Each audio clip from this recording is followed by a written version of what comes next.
Imagine what it would be like if we could perform miracles. Just imagine, just for a minute, what it would be like if we could perform them. What it would be like if we, like Jesus in the gospel, had not only the power to take away a disease, but really to bring someone back to life again.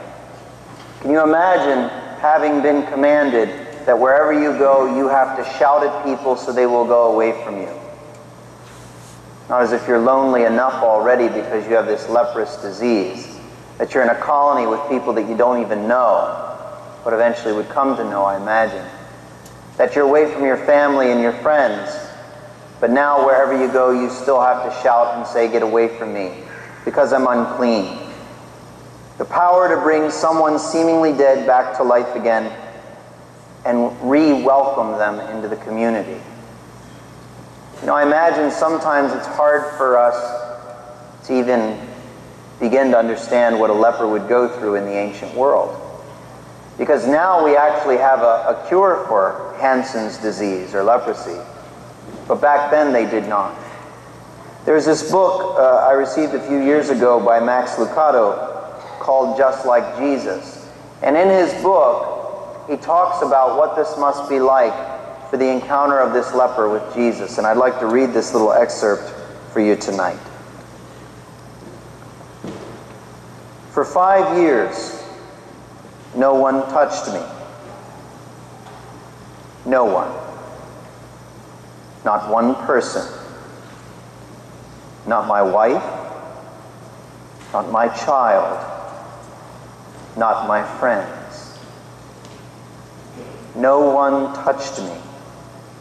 They saw me. They spoke to me. I sensed love in their voices.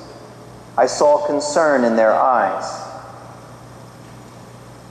But I didn't feel their touch. There was no touch, not once. No one touched me. What is common to you I coveted. Handshakes, warm embraces, a tap on the shoulder to get my attention, a kiss on the lips to steal a heart. Such moments were taken from my world. No one touched me. No one bumped into me. What I would have given to be bumped into, to be caught in a crowd, for my shoulder to brush against another's. But for 5 years, it has not happened. How could it? I was not allowed on the streets. Even the rabbis kept their distance from me. I was not permitted in my synagogue. Not even welcome in my own house. I was untouchable. I was a leper. And no one touched me. Until today.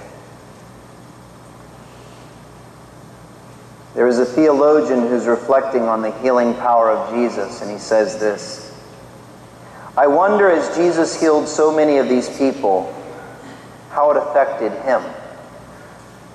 So often we think about the one healed, but I wonder, when the crutches were thrown away, did Jesus limp?